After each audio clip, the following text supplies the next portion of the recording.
This episode is proudly supported by Westholme Australian Wagyu. Here's Stephen Sinclair from Jackson's on George. In general, Westholme, I use several items on the menu from them. I always look to source products for their flavour. And with Westholme, I think they deliver that 100%. Australian Wagyu, in particular, Westholme is world class. Westholme is recognised for their quality all over the world. And then that's why, and when I tried it, and I absolutely love the flavour.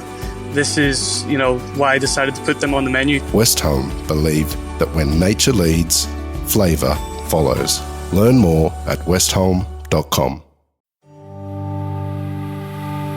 There are so many other great condiments, foods, flavours from the continent. It's the largest continent, and yet we're so underrepresented. This is The Producers. I'm Anthony Huckstep. After losing her business during COVID, Genevieve Muir spent more time in the kitchen cooking the food of her West African heritage.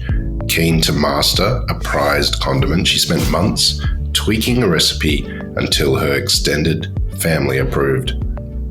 And now, Coast of Gold Shitto is on shelves across the country. I'm Genevieve Muir. My company is Coast of Gold. Coast of Gold is the original Gold Coast in West Africa, Ghana.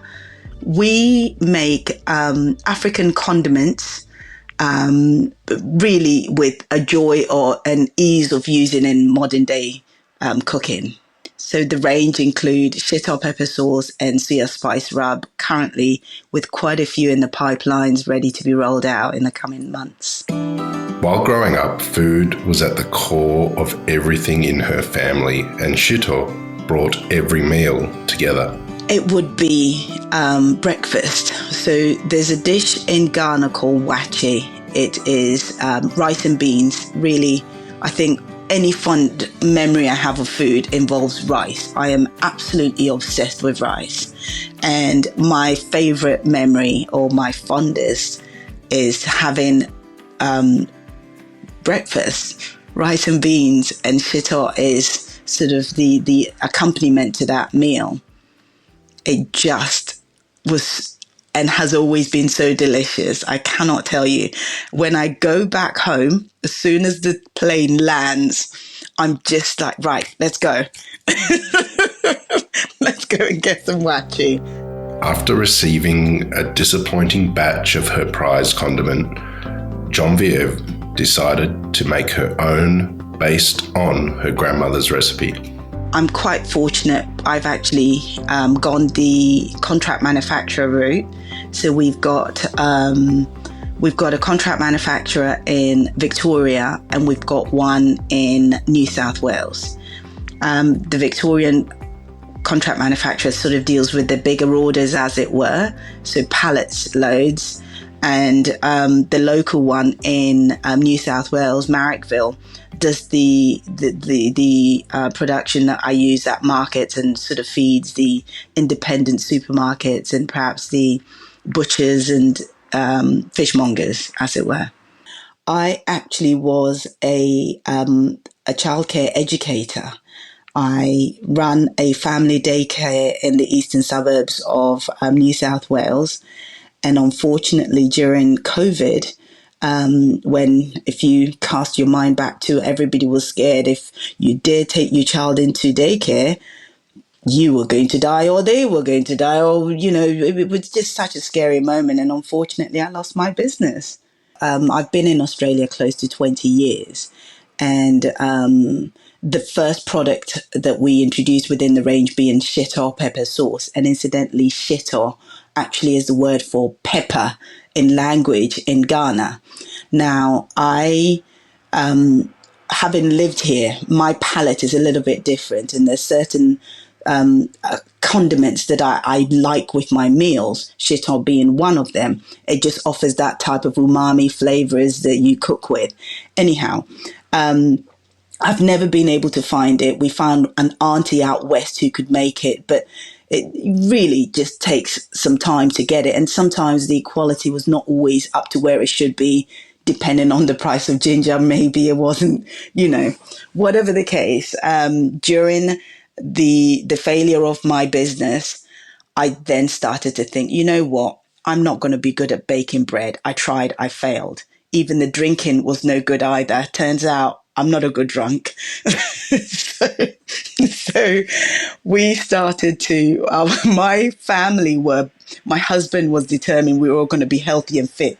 There were push-ups every day, and I was not having that. So whilst they were all doing the push-ups in the backyard, I was in the kitchen just trying to make my own.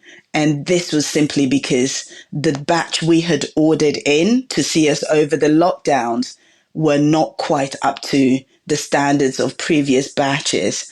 So I then started to approach my family. So my granny has a recipe, which incidentally was just the dopest. It's so good. You could literally get tea bread, put the sauce on it, get a pint of water, and you were good for the day. So I had to approach my family the way up in my culture. You can't just up and make Granny's recipe or make a recipe and claim it to be Granny's. I had to ask permissions from uncles, aunties, older cousins, and you name it. And typical, Ghanaians, we were scattered. There was a cousin who was locked down in the Netherlands, those in Hong Kong.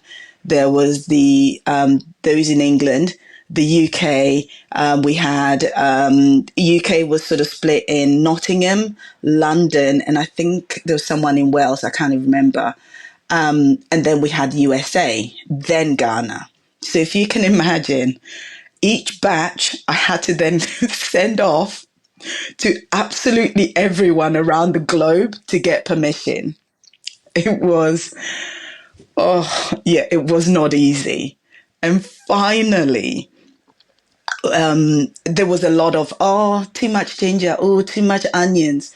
My cousin Nee, who lived in Hong Kong at the time's new girlfriend, was allergic to onions. Imagine, the product is actually onion and garlic based. So I was like, well, she's not going to make the cut. She's got to go. You can't keep her, Nee. Get rid of her. He didn't, and she's really lovely. Nevertheless, back and forth it went. After 50 odd different versions, my cousin, who was locked down in the Netherlands, sends me a private chat outside of the family chat and said, Uncle Nane, I was being difficult, but all he wants is some wine. So online I went, Waitrose, 2 cases of wine, and he gave us the final approval. Shito is so versatile it can be used with practically anything. You just need to choose your heat level. I have to admit that Shito is really, it's a labor of love. It's one of those sauces that take your eye off it for a minute and it burns. And as I mentioned, the push-up was not really my thing. So over and over and over, and then I became a bit obsessive in the same way that everybody was obsessed with whatever they were trying to do to get through the lockdowns. So I just had to nail it. And each time I got a response to say, there's not enough this, or there's too little this. It was a challenge. And I was determined to just win. That was my focus. And I had a Sicilian neighbor. Well, we can talk openly about it now, who would hop the fence because we couldn't visit each other, could we? And he would bring some beautiful sourdough bread, and he'd bring some burratas, and he said, right, oh yes, I like this. And we would just get together in the backyard and try a new sampled recipe with different ways, with some pasta, with sometimes he would bring some salami. And so it just became a neighborhood secret. And our house, by the way, right back onto the aged care facility. And so we would sneak some to the workers and say, look, if anyone wants to try some, just let them know it's a bit spicy, but go ahead, let's just share it with them. So we started just handing them out to everyone in the neighborhood. Shito is, in my opinion, the joy of my country of birth in a jar. It's the one condiment that, regardless of your status in life, it just works. So the example of that would be, should you have very little and only have a couple of cups or even a cup of rice, it pairs beautifully with it. So you feel as though you're having some good proteins with your meal. And if you only have some cherry tomatoes or broccolini, just throw it on and you're good. My favorite recipe as a poor student growing up was what I call povo fried rice. And that was literally 2 scoops of rice, 1 tablespoon of shito in a rice cooker, stir it, and let it cook in 30 minutes. Then throw on some frozen veggies because, got to look after oneself. And that was it. And yet at the same time, you can marinate your steaks with it, should you be able to afford those steaks. And barbecue it and slice it up beautifully with some charred, broccolini again, or whatever veggies you have. It just works. So shito for me is it's the condiment that sees no boundaries of rich or poor or middle class or whatever. Everyone has a jar in their pantry, and it sees no there is no divide. Unless your taste buds are dead, then, sorry for you. Once she had the approval of relatives, it was on to proving its value to the market. And the route to market was a little different to most. Well, so my Sicilian neighbor was the one who said, so we've got 2 pubs. It's almost like being back in England, right? So there are 2 pubs in the corner of where we lived in Waverley. You had the Charo and you had the Robin Hood. But remember, everything was shut. But the Robin Hood had a drive-through.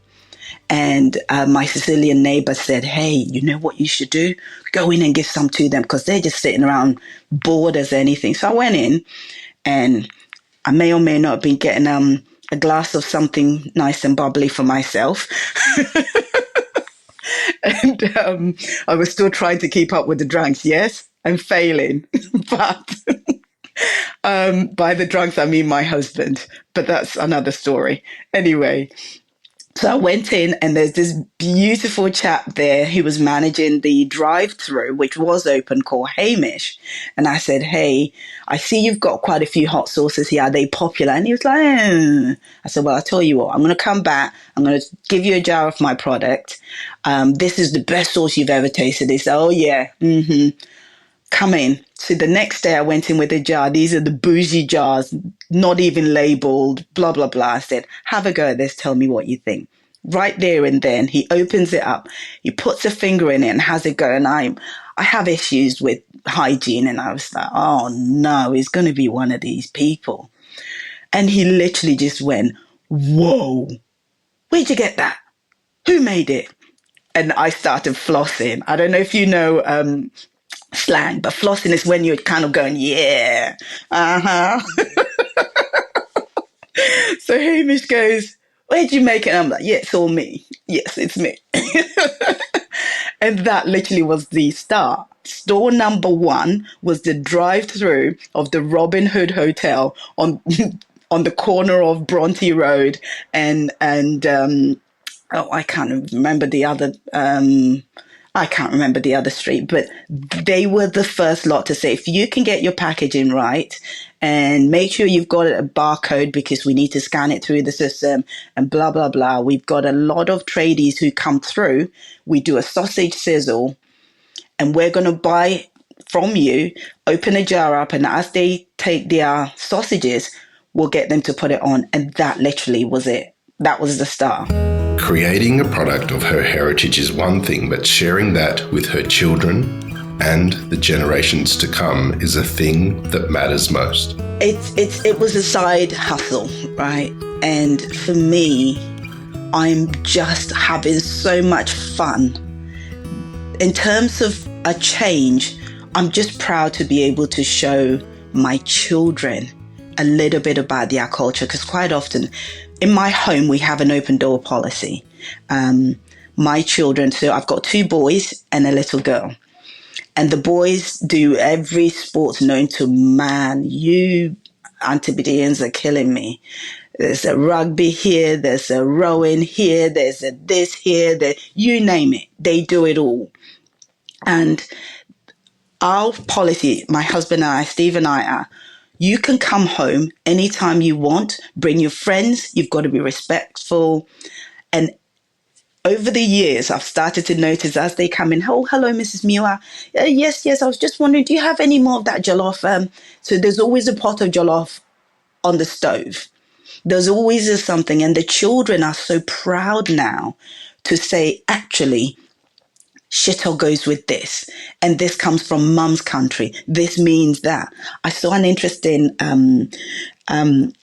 it was a, there was a documentary on a chap who, the social enterprise, he's a Sri Lankan guy. His name escapes me at the moment, but it was on SBS, and he's got a restaurant in Newtown in New South Wales, and he is Sri Lankan migrant.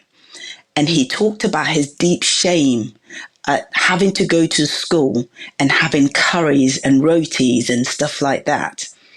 And then I look at my children and the joy they have in taking mini jars of shito into school. And proudly, I know my middle child is definitely flogging it like he's selling it, but that's all right too. But, middle children, they got issues. But the pride, right? If I have a Saturday market, so I've got a regular market at Carriage Works in New South Wales where all the toffs go and do their shopping, and they let Coast of Gold in. I have my children's friends all begging to come and sell for me for free. I don't even have to pay them. All they want is the cheeky t-shirts I have. Some of them say, oh gosh, please don't put that one in. Anyway, so some of them would say, it's Ghana, as in Ghana, get hot tonight. Anyway, they're teenagers. They find anything funny. But the point is, watching something like that some years back filled me with so much sadness that there was no pride in one's culture. And the whole, as an early childhood educator, there are 3 very key components to every child feeling good. And these are belonging, being, and becoming. And when you feel displaced and you feel that you do not belong, you'll do anything to belong, even if it means shunning the culture that you've been brought up with and actually love. So for me, for my children to feel that they belong and be proud to take in, think about it, shito as well, like at its best, it really does sound like something else, doesn't it, in English? And then you've got these beautiful children who are so proud and waving the flag and in turn spreading the joy amongst their peers. How marvelous. The incredible response to this everyday family condiment of her heritage is what drives Genevieve. There are so many other great condiments, foods, flavors from the continent. It's the largest continent, and yet we're so underrepresented because, as mentioned before, perhaps not everyone's a little bit balmy enough to bring it forward. But have you ever tried masala chips? Okay, and yet you've had chips. Masala chips is insane. It is so positively addictive. Your chicken salt? Nah, that's not even going to make the top 4. Masala is 10. And these are all the easy pairings that for me should be available. As you walk down the aisle, I don't care which aisle it is, but I just feel that we need to give options, because absolutely everyone I meet and come across and they taste it, it's a winner. We're winning the awards, not because I'm doing anything special, but because actually the options aren't there. No one's actually come across it or tried it. We've got this incredible pie maker. He is Ryan Bromfield. And Sydney Times did a piece recently. He thought it was funny as anything because the title was "It's the Shitto," and he said, "Oh, does this sauce go with venison?" I said, "Of course it does. It goes with anything." And I said, "Where are you getting your venison from?" And he says, "Okay, we're going to do this." He made a little cheeky trial of, I think, just over 100, sold out. It was a bit too hot for me though, but we won't go into that. But imagine why? Because no one has ever done it. And he's actually also quite a smart guy to have a go and see. But it's in trying and making it available. But it's the shitto pies. Now I'm getting requests for it. And I'm just having to go to this chap, Ryan, and say, "Hey, can we actually have a word?" I know this was almost like my contract manufacturer. He was probably just there. I'll make 100 pies. Because he actually supplies David Jones. He supplies all the pubs locally. Who knew, right? I was just talking to a chap at the market. It just, the opportunities, just giving people the opportunities to try it. And that's what's next for me. If you walk past me and you've got a gob, I'm always packing heat. I'm going to throw some hot sauce in it. Coast of Gold is a wonderful example of how bringing a part of one's culture and heritage to a new audience can change people's lives.